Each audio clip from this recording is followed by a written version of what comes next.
안녕하세요. 예리엘 잉글리시 회화에서 헷갈리는 문법을 쉽게 설명드리는 헷갈문법 조쌤입니다.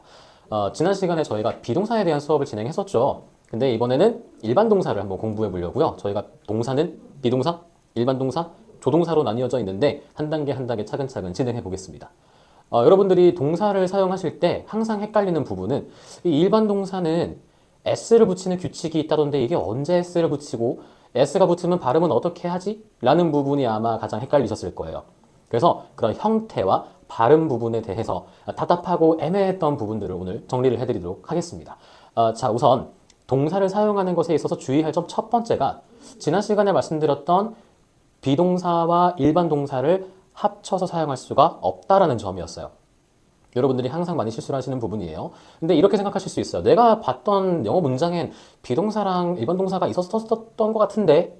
라고 생각하실 수 있어요. 근데 아마 대부분 그것들이 다 비동사에 ing가 붙어 있거나 아니면 비동사에 과거분사 pp라고 하는 애가 붙어 있거나 이런 형태였을 거예요. 저희가 비동사에 ing를 붙이면 진행시제라고 부르고 비동사에 pp, 과거분사가 있으면 수동태라고 부르는데 그거는 ing랑 분사를 문법적으로 동사라고 따지지 않기 때문에 가능한 형태예요. 그런 문법들은 나중에 설명을 드리도록 할 거고 비동사와 일반 동사는 따로따로 사용하셔야 된다는 점 기억하셔야 됩니다. 오늘은 일반 동사란 무엇인지 그리고 일반 동사를 회화에서 사용할 때 어떤 형태로 사용하는지 말씀드리겠습니다. 참고로 일반 동사의 과거형은 불규칙 형태가 많이 있어서 과거형은 강의를 따로 준비를 해드리도록 하겠습니다. 자, 일반 동사란 동작이나 상태, 소유 등을 의미하는 동사예요. 보통 해석은 뭐뭐뭐 하다라고 해석이 됩니다. 저희가 저번 시간에 배웠던 비동사는 상태 동사라고만 말씀을 드렸었어요. 비동사에 비해서 일반 동사는 훨씬 더 다양한 의미가 있겠죠.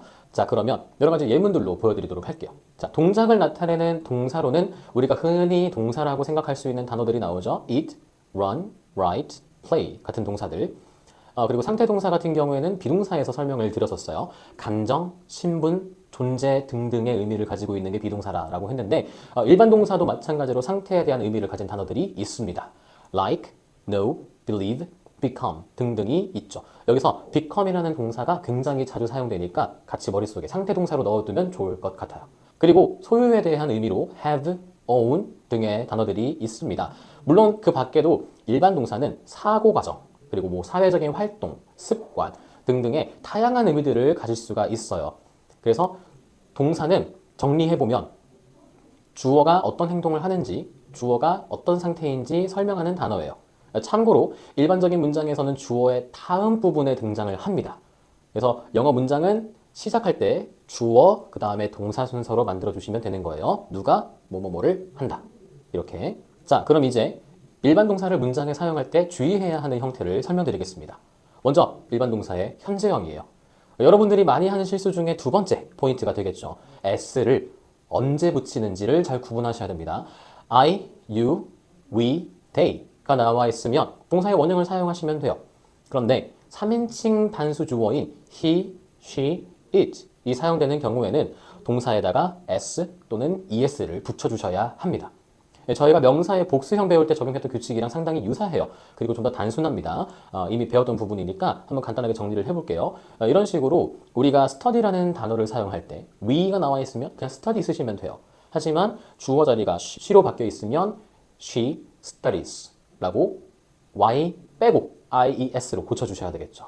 자, 이 문법들을 한번 정리를 해보도록 할게요. 자, 결론부터 말씀드리면 동사 단어의 철자에 유의해 주시면 됩니다. 대부분의 단어는 s만 추가해 주시면 됩니다. eat, eats, read, reads. 자, 근데 이제부터 외우실 부분이 있죠. s, x, ch, sh, 그리고 o 라는 철자로 끝나는 단어들은 es를 추가해 주셔야 돼요. 그래서 pass는 passes, fix, fixes, teach, teaches, wash, washes, go, goes 이렇게요. 이거는 다 is라는 발음을 단어에 붙여준다는 느낌으로 해주시면 됩니다. 그리고 자음 플러스 y로 끝나는 문장의 경우엔 y를 i로 바꾼 다음에 es를 추가해 주셔야 돼요. y가 i로 변해도 e로 발음하는 건 동일하니까 말할 때는 크게 걱정이 없으실 거예요. 철자만 주의해 주시면 됩니다. 주의할 점은 모음이랑 y가 있는 경우에는 그냥 냅두고 s만 딱 붙여주시면 돼요. 그래서 모음이랑 붙어 있는지 자음이랑 붙어 있는지를 확인하고 철자 변경에 유의해서 사용해 주셔야 됩니다. 그리고 마지막으로는 have는 has로 변하는 불규칙적인 형태를 가지고 있어요.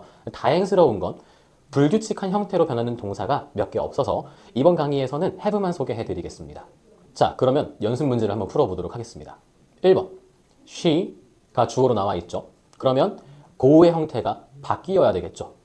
3인칭 단수 주어가 나왔으니까. 근데 o로 끝나니까 s만 추가하는 게 아니라 es가 추가되어줘야 되겠죠. 그래서 정답은 she goes to school every day. 그 다음 2번, they play soccer in the park. 자, 여기서 they는 3인칭 단수가 아니죠? 그러면 그냥 동사 원형 그대로 써주시면 됩니다. 이건 간단하게 쓰실 수 있을 거예요. 자, 그 다음 3번, Tom eat breakfast. 자, 그러면 여기서 Tom을 한번 봅시다. 보통 남성의 이름을 Tom이라고 붙이는 경우가 많은데 주어에 남자가 한 명 나왔네요. 그럼 이게 he하고 똑같은 3인칭 단수 주어인 거죠. 그래서 정답은 eats, s 하나 붙여서 써주시는 겁니다. 그 다음에 4번, My mother cooked delicious meals.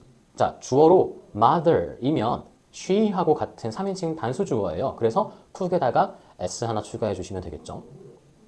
자, 그 다음 5번, My cat scratched the sofa 라고 했을 때 고양이 한 마리가 지금 주어로 나와 있는데 우리가 동물 한 마리 아니면 물건 하나는 it이랑 바꿔 쓸 수가 있는 단어예요. 그래서 3인칭 단수 주어가 쓰였으니까 scratch에다가 형태를 변화시켜야 되는데 ch니까 es로 추가해줘야 되겠죠.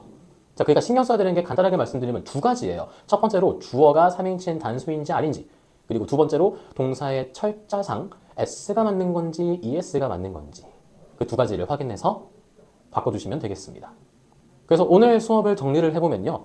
일반 동사란 주어의 동작, 상태, 소유 등 다양한 의미를 나타내는 동사였다.